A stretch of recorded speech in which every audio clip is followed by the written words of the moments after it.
Master Jet, may posibilidad po ba na maaaring cash basis din ang PBB and others?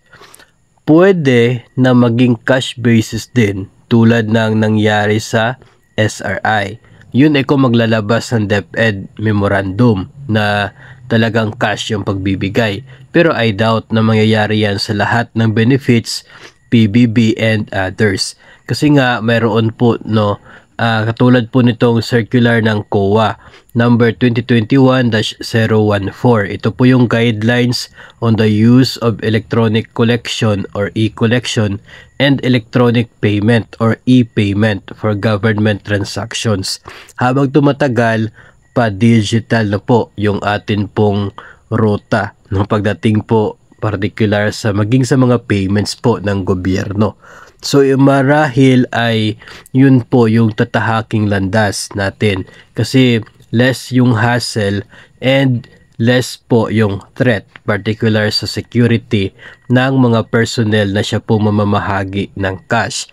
Dito naman po sa guidelines na ito ay mayroon pong tinatawag na ADA or Advice to Debit Account. Ito po ay authorization issued by the government entity that serves as an instruction to government servicing banks to debit a specified amount from its available account balance for payment of creditors or payees.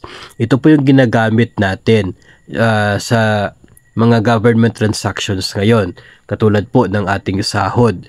No, instead na cash yung binibigay sa atin ay dinadaan po sa itong ADA.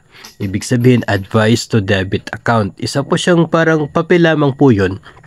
Papel lang na kung saan nakalista lahat ng mga payees. Tayong lahat ng mga empleyado, tayo po na mga babayaran ng isang government entity katulad po ng DepEd. Tapos nandoon po yung ating corresponding bank accounts, amount, at nandoon po yung mga iba pang mga detalye. No, hindi po magkakaroon ng tinatawag po na ADA without those proper documents. Katulad na lamang po ng isang approved na disbursement voucher at iba pa mga attachments po niyan.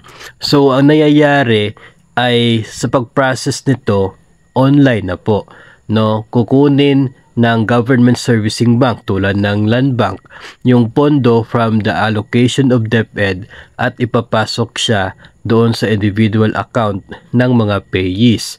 So ganun po yung nangyayari sa ating sahod, sa ating po mga claims, benefits coming from DepEd.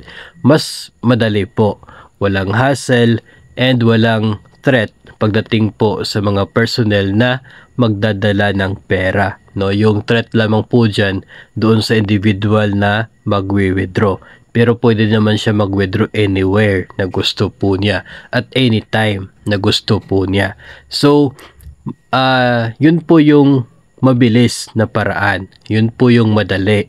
At yun po yung safe na paraan so far.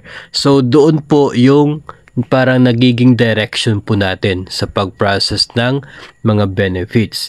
At even with this PBB and other bonuses. Maliban na lamang doon sa SRI kasi sinimulan po ng DepEd na mag-issue ng memo na cash talaga yung pagmimigay ng Service Recognition Incentive or SRI. So I don't believe naman na ganun din yung gagawin ni DepEd para sa iba pang mga benefits, iba pang mga bonuses na matatanggap ng kanyang mga empleyado kasi malaki po yung kakaharapin na problema, no, pag ganun po na sa lahat ng benefits ay cash basis. No, yung process po ng pag-cash advance, process po ng pag-release ng cash para sa mga empleyado, process po ng pag-liquidate ng nasabing cash advance, tapos gagawin mo pa sa lahat ng mga benefits. So masyado pong malaking trabaho at saka po masyadong hati yung magiging desisyon, no, yung mga preference ng mga DepEd personnel pagdating dito. Even with SRI, marami pa rin naman po yung gusto na sana direct na lang sa kanilang account kasi kung mayroon silang mga lakad o kaya ay anywhere, no, pwede sila makapag-withdraw at anytime pwede sila mag-withdraw at their own convenience.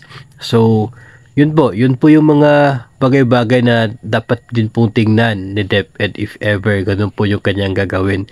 And I believe na malaki po yung magiging factor ng dito po ng security at maging doon sa time no ng mga halos 1,000,000 empleyado to go together doon sa isang venue para mag-withdraw ng kanilang benefit. Kung gagawin po yan sa lahat ng mga bonuses and allowances na ibibigay ni DepEd sa kanyang mga empleyado. Masyadong hassle, kaya I don't believe na darating yung panahon na lahat po ng mga tatanggapin ng mga DepEd employees ay magiging cash basis.